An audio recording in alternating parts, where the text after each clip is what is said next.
Success is largely based on what you know. Everything you know informs the choices you make. And those choices are either getting you closer to what you want or increasing the distance between you and your ultimate goals in life. Many people want to learn better and faster, retain more information, and be able to apply that knowledge at the right time. But the reality is that we forget a lot of what we learn. Human forgetting follows a pattern. In fact, research shows that within just 1 hour, if nothing is done with new information, most people will have forgotten about 50% of what they learned. After 24 hours, this amount increases to 70%, and if a week passes without that information being used, up to 90% of it could be lost. To improve knowledge acquisition and retention, new information must be consolidated and securely stored in long-term memory. According to Elizabeth Bjork, Ph.D., a professor of cognitive psychology at UCLA who worked on a theory of forgetting along with Peter Wozniak, a Polish researcher best known for his work on SuperMemo, a learning system based on spaced repetition, long-term memory can be characterized by two components: retrieval strength and storage strength. Retrieval strength measures how likely you are to recall something right now, or how close it is to the surface of your mind. Storage strength measures how deeply the memory is rooted. Research shows that within just 1 hour, if nothing is done with new information, most people will have forgotten about 50% of what they learned. If we want our learning to stick, we have to do more than just aim to read a book every week or passively listen to an audiobook or podcast. Instead, reread chapters you didn't comprehend the first time, write down or practice what you learned the previous week before continuing to the next chapter or lesson, or take notes, if that works for you. If you are struggling to remember, refer to the information. By forcing yourself to remember past information, you're cementing the new knowledge in your mind. Research indicates that when a memory is first recorded in the brain, specifically in the hippocampus, it's still fragile and easily forgotten. Our brains are constantly recording information on a temporary basis to separate vital information from the clutter: scraps of conversations you hear on your way to work, things you see, what the person in front of you is wearing, discussions at work, etc. The brain dumps everything that doesn't come up again in the recent future as soon as possible to make way for new information. If you want to remember or use new information in the future, you have to deliberately work on storing it in your long-term memory. This process is called encoding, imprinting information into the brain. Without proper encoding, there is nothing to store, and attempts to retrieve the memory later will fail. In the late 19th century, Hermann Ebbinghaus, a psychologist, was the first to systematically tackle the analysis of memory. His forgetting curve, which explains the decline of memory retention in time, contributed to the field of memory science by recording how the brain stores information.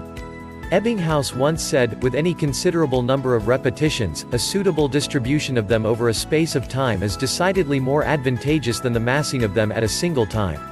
In a University of Waterloo report that looks at how we forget, the authors argue that when you deliberately remember something you've learned or seen not long ago, you send a big signal to your brain to hold onto that information. They explain, when the same thing is repeated, your brain says, "Oh, there it is again, I better keep that." When you are exposed to the same information repeatedly, it takes less and less time to activate the information in your long-term memory, and it becomes easier for you to retrieve the information when you need it. Most lifelong learning will inevitably involve some reading and listening, but by using a variety of techniques to commit new knowledge to memory, you will cement new information quicker and better. Spaced repetition. One method is spaced repetition, repeating intake of what you are trying to retain over a period of time. For example, when you read a book and really enjoy it, instead of putting it away, reread it again after a month, then again after 3 months, then again after 6 months, and then again after a year. Spaced repetition leverages the spacing effect, a memory phenomenon that describes how our brains learn better when we separate out information over time. Learning something new drives out old information if you don't allow sufficient time for new neural connection to solidify. The 50-50 rule: dedicate 50% of your time to learning anything new and the rest of your time to sharing or explaining what you have learned to someone or your audience. Research shows that explaining a concept to someone else is the best way to learn it yourself. The 50-50 rule is a better way to learn, process, retain, and remember information. For example, instead of completing a book, aim to read half, and try recalling, sharing, or writing down the key ideas you have learned before proceeding. Or better still, share that new knowledge with your audience. You could even apply the 50-50 rule to individual chapters instead of the whole book. This learning method works really well if you aim to retain most of what are learning. The ultimate test of your knowledge is your capacity to transfer it to another person. The best way to learn something truly is to teach it, not just because explaining it helps you understand it, but also because retrieving it helps you remember it, says Adam Grant. Topic demonstrations. Another valuable method is to make the most of topic demonstrations to understand a topic inside out. Unlike simply reading or listening to an explanation, demonstrations show you how something works and help you visualize the concept. When learning photography, design, public speaking, negotiation, or a useful new technology, watching instructional videos that demonstrate what you're trying to learn can improve your retention rate. Sleep. Finally, use sleep as a powerful aid between learning sessions. Sleep after learning is a critical part of the memory creation process, and sleep before learning strengthens your capacity. Evidence shows that short naps help reinforce learned material. The authors explain, we suggest that the mere onset of sleep may initiate active processes of consolidation which, once triggered, remain effective even if sleep is terminated shortly after. The results show that even a period of sleep is enough to help you remember what you've learned.